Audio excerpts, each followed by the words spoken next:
Welcome to my channel, Andrew Makes, and today I'm going to be sharing my review of Butterick 6665. So thanks so much for tuning in to see this. It really means a lot to me and it encourages me to keep making videos. It is pouring rain here today, so I apologize if that is distracting, but let's get to the pattern review. Here is the envelope. And it is a blouse, and it has 3 different sleeve variations, an elasticized sleeve, and then a wide sleeve, and then a double flounce, and that one is the double flounce also. And I made view B, but I did the sleeves from view A. And another option you can have is this tie around the neck. And I will go over the specs of the pattern and the pattern pieces, share my thoughts on the pattern, and I will show you the blouse I made on a hanger, and then I will try it on for you, and then I'll share some pictures of me wearing it. So let's go over the specs of the pattern. I need to put my readers on for this. It's described as a very loose-fitting button front top that has a shaped hem and neckline and sleeve variations. Views A and D have a double tie collar. Views B and C have a collar band. View B has elasticized sleeves. And views C and D have a double sleeve flounce. And this also comes in different bust sizes. There's 3 different bust sizes, and in the envelope there's all 3, but there's an AB cup that's combined as one, and then there's a C cup version and then a D cup version. So I think that is wonderful. And the size range goes from a 6 to a 22, and the garment measurements are not on the outside of the envelope, which is annoying, I think, but they are on the instruction pieces, and I'll get those and go over those. Again, the readers. But it covers a bust of 30.5 inches to 44 inches, a waist of 23 inches to 37 inches, and a hip of 32.5 inches to 46 inches.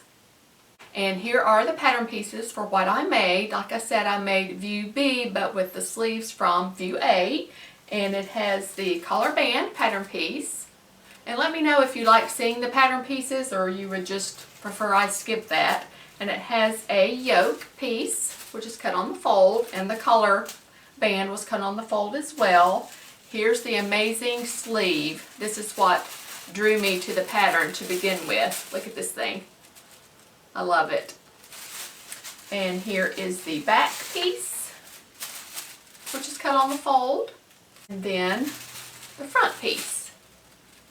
And the notions you need are 7 half-inch buttons, and then for view B you need half a yard of 1/4 inch wide elastic. That's for the sleeves. And the fabric recommendations are cotton blends, broadcloth, crepe de chine, chambray, and challis.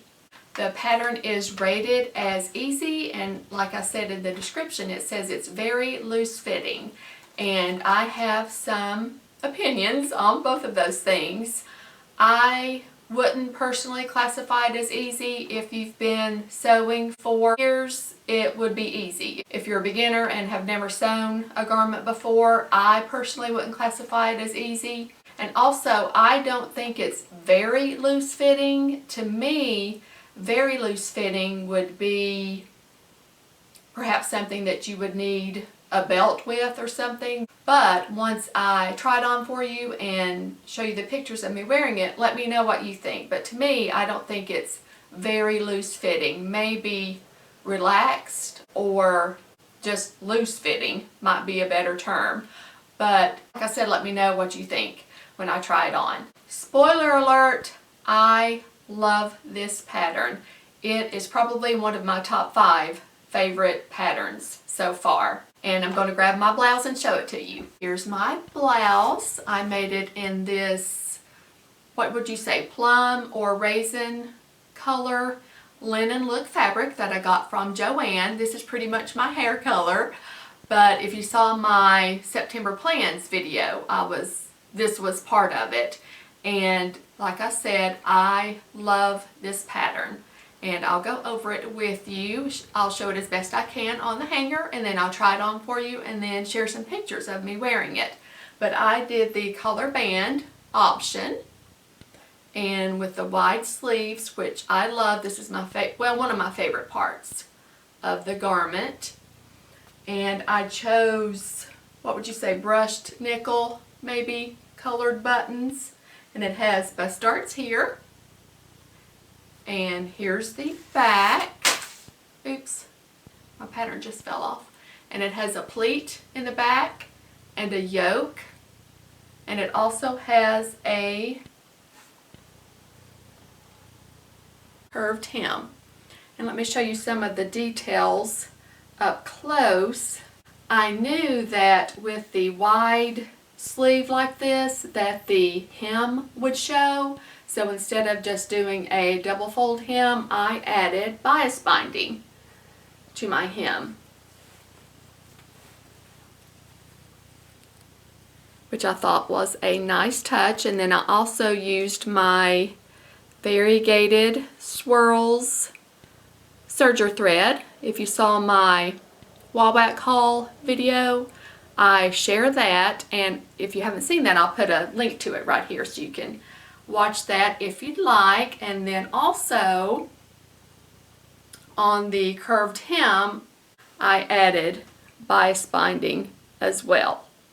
And about the curved hem, I'm going to be honest, when I was cutting out the pattern, I thought I'm not going to make that a curved hem because I knew that it would be fiddly. And then I'm like, no, I'm going to do this. I'm going to up my game a little bit, but I didn't want to hem a curved hem. So I said, I'm going to do the curved hem, but I'm going to add bias binding. And I will recommend this for a curved hem. It's just so much easier to go around those curves with bias binding than to try to do the fold and hem it that way. So I highly recommend that. And I've unbuttoned it so you can see the yoke on the inside. I just love this detail. And then there's the pleat. And they do ask you to hand sew a couple of places in this pattern. They ask you to hand sew down the yoke facings and then also the collar band on the inside, which I did. But if you're not a fan of hand stitching, there are ways around that. You can use hem tape or adhesives or things like that, but I hand stitched mine down. And that's some of the reasons why I think this shouldn't be called easy. And back to the yoke, the next time I make this, and I will make this again because I absolutely love it, I'm going to try the burrito method and see if that will work on this particular pattern. If you are interested in doing the burrito method or ever need to do it, I do have a tutorial for that on my channel, which I will link right here if you ever need that. If you've never done it before, it's a little mind-boggling, but it's just magical the way that it works. So the next time I make this, I'm going to try the burrito method and see if it will work on this particular pattern. It does have set-in sleeves. And the three elements of this blouse that I think kick it up a notch are the curved hem and the yoke and the pleat in the back. I think all three of those elements give this a more tailored look. And if you have been sewing garments for a little while and want to up your game just a smidge without going full on Vogue, then I highly recommend this pattern. I just love the extra details of the pleat and the yoke and the curved hem.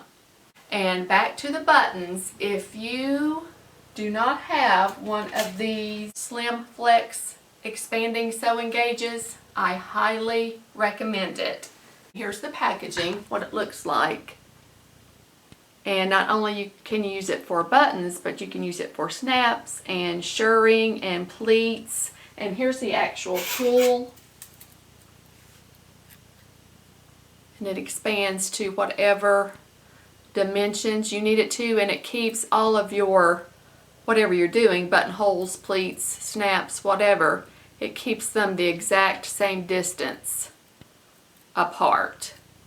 So if you don't have one of these, I highly recommend it. Okay, now I'm going to go try on my blouse for you so you can see it. I'll be right back. I'm back. I put my blouse on so you can see it. Let me know what you think, if you think this is considered very loose fitting. I really don't. But here are the wonderful, fabulous sleeves. I love them so much. Here's the collar and the buttons. And then here's the back. I just think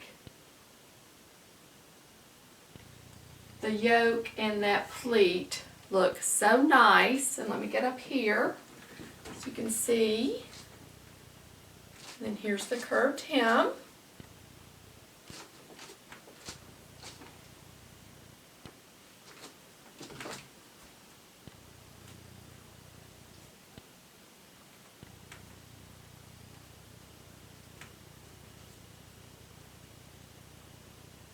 And I forgot to say in the beginning that I made the straight size 14, which is what I always make in Big 4. And I'll also say that I have very broad shoulders and a wide upper back, so I don't know if that maybe takes up a lot of the room, so it's not really very loose fitting on me. I don't know. What do you guys think? But here are some pictures of me wearing it.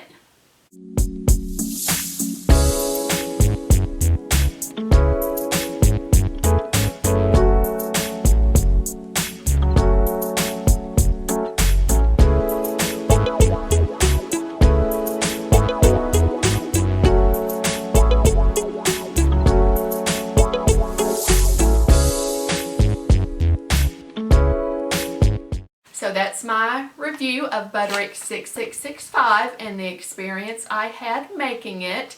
Let me know if this is a pattern you have made, if it's a pattern you would like to make after seeing this, if there is any information that you'd like to know that I left out, let me know in the comments and I will answer as best I can.